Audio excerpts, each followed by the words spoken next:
Hi guys, Sir Gemini here, Tarot Reader. So this is pick a card reading. Tignan natin kung ano ang posibleng paparating sa buhay mo. Just a reminder, this is a general reading, so this may or may not resonate with you, so don't take it personally. This is just a guide. This is also a timeless reading, so kung mapanood mo ito sa ibang panahon at ibang pagkakataon, possible na nakatadhanang mapanood mo ang reading na ito. Maaaring mga advice and messages na mapupull out natin ay makatulong sa iyong sitwasyon. Also, please like, share, comment, and subscribe for more videos. Give me your energy. Ano ang posibleng paparating sa buhay mo? Let us see. Give me your energy. Tingnan natin kung ano ang posibleng paparating sa buhay mo. Merong tatlong set sa iyong harapan. Set A, Set B, and Set C. Okay? I-feel mo kung saang set na-attract yung energy mo. Aalamin natin ang posibleng paparating sa buhay mo. Kung nakapili ka na, you can check the description box below para sa timestamp ng napili mong set. Again, Set A, Set B, and Set C. Okay, let's start. Hi, Set A. So, alamin natin kung ano ang posibleng paparating sa buhay mo. Give me your energy, Set A. Ano ang posibleng paparating sa buhay mo, Set A? Okay. Set A, you have here the Queen of Cups. Maaaring ikaw ay involved with a water sign, Cancer, Scorpio, and Pisces, or posibleng that is your energy. You have the Five of Cups, a water sign again.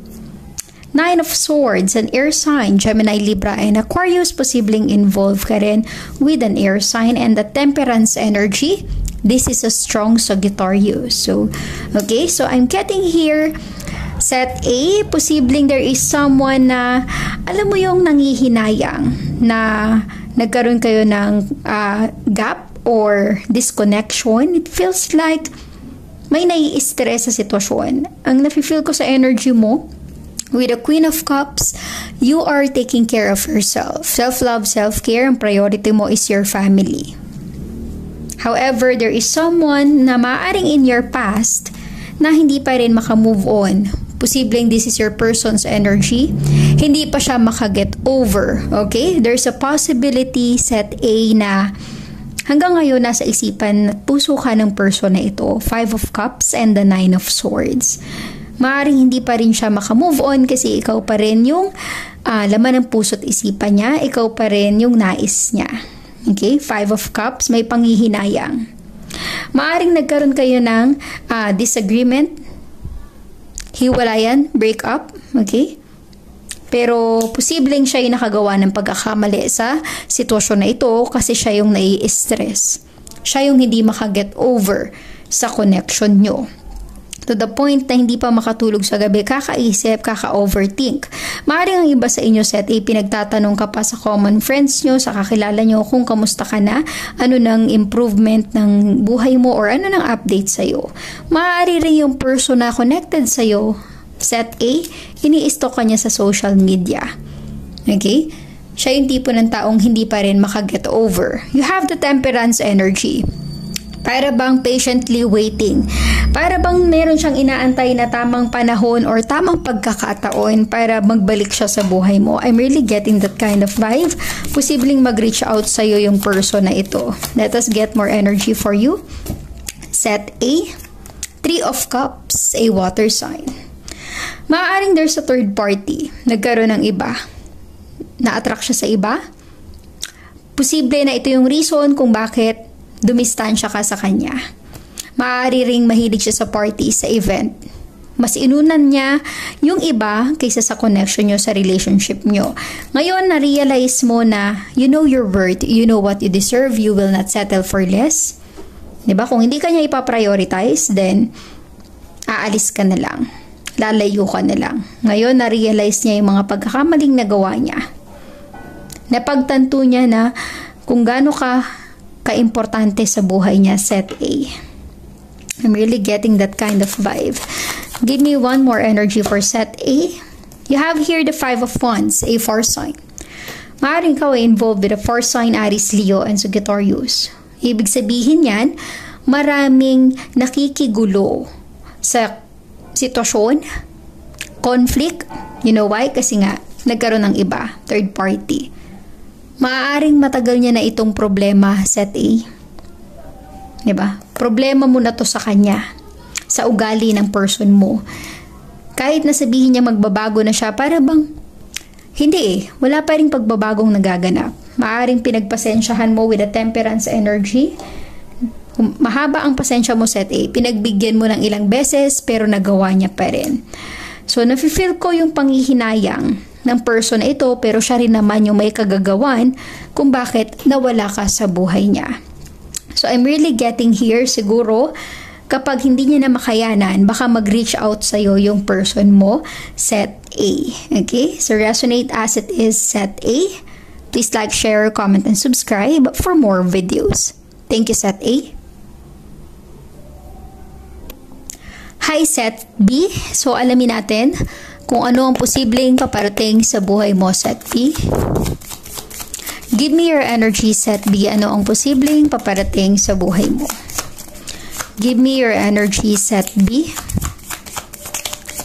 Give me your energy, set B. Okay. Set B, you have here the Tower. Ibig sabihin nito, sudden change.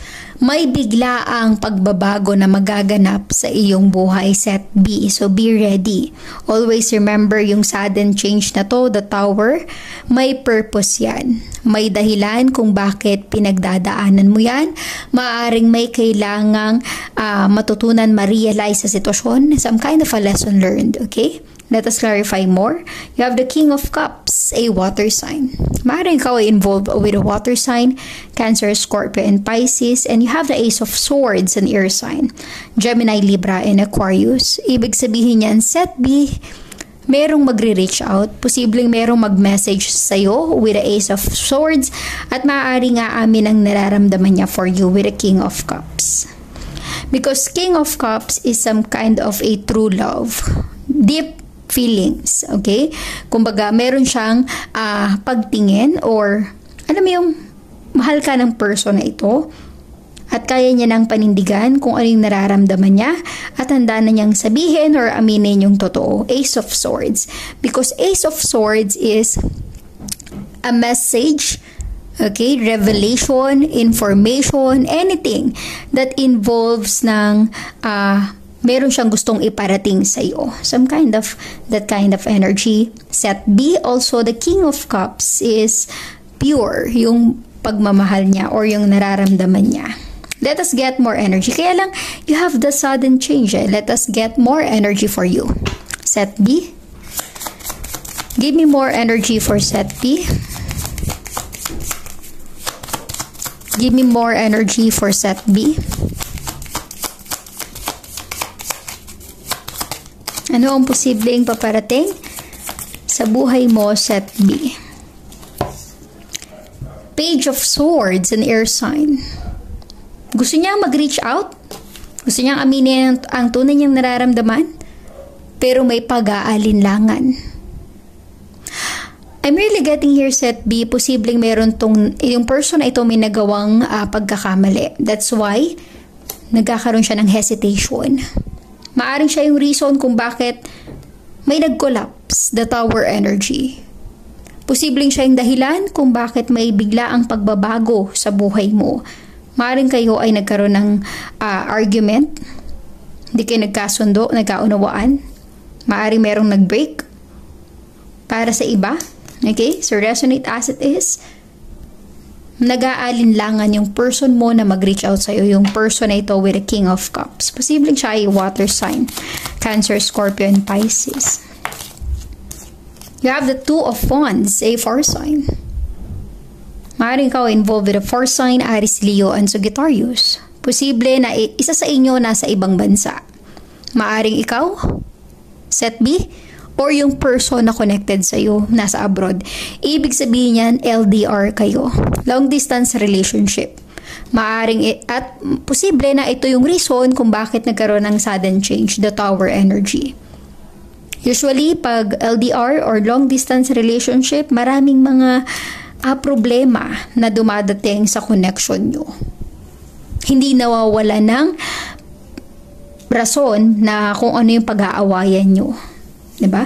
Hindi lang makapag-text agad, hindi lang makatawag agad, may pagdududa. Okay? So, marahil, ito yung reason kung bakit you have the Tower energy. Set B.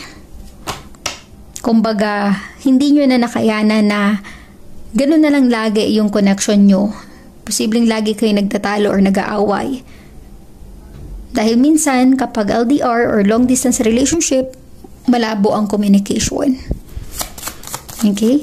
Hindi agad maayos ang sitwasyon. You have here the Ten of Wands, a fire sign.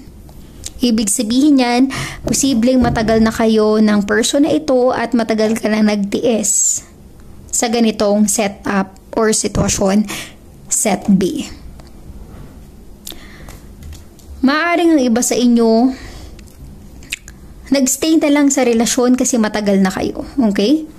Pero para bang sa end mo, set B, posibleng unti-unting nawala yung feelings mo para sa kanya. But you have the King of Cups. Maaaring mahal ka pa ng person na ito. Pero parang ikaw, parang naubos na. Kumbaga, wala nang natira. Dahil puro pasakit lang ang dinanas mo sa sitwasyon. Tingin ko ikaw yung nakipaghiwalay, ikaw yung dumistansya sa connection nyo. Or posibleng yung person na ito yung reason kung bakit kayo nag-break or naghiwalay. Kaya gusto niya mag-reach out sa'yo, nag-aalinlangan marahil dahil binlock mo siya, ini-ignore mo. Okay? So resonate as it is, set B. But be ready. Posibleng meron kang ma-receive na message from this person. So please like, share, comment, and subscribe for more videos. Thank you, Set B. Hi, Set C. So alamin natin kung ano ang posibleng paparating sa buhay mo, Set C. Give me your energy. Give me your energy, Set C. Ano ang posibleng paparating sa buhay mo?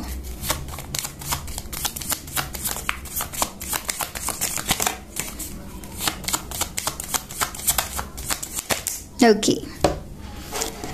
Set C, you have here the Queen of Pentacles, an Earth sign. Maaaring ka ay involved with an Earth sign, Taurus, Virgo, and Capricorn, or posibleng this is your energy, Set C. You have the Three of Wands, a fire sign, Aries, Leo, and Sagittarius. Eight of Wands, a fire sign, Aries, Leo, Sagittarius.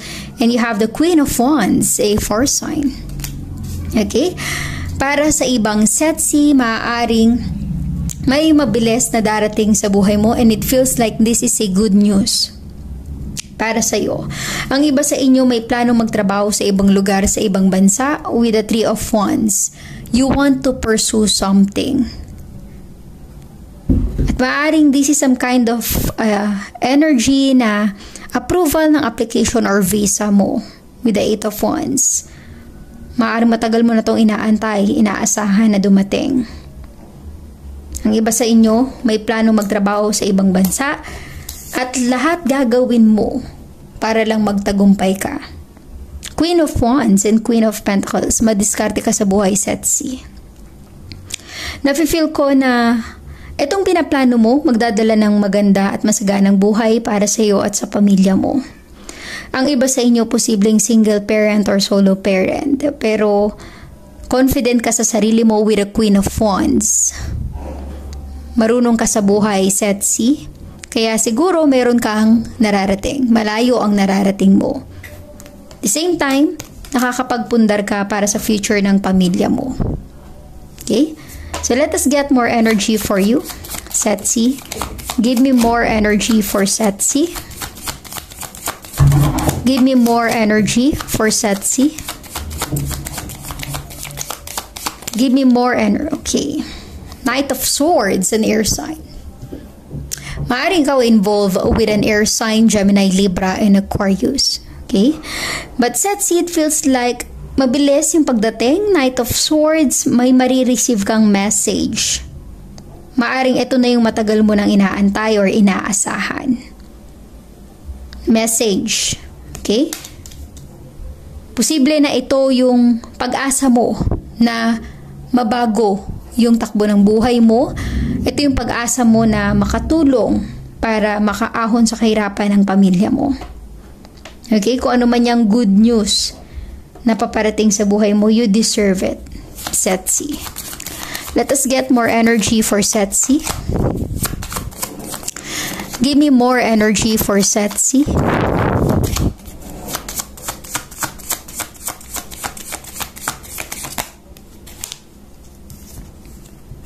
You have the Emperor.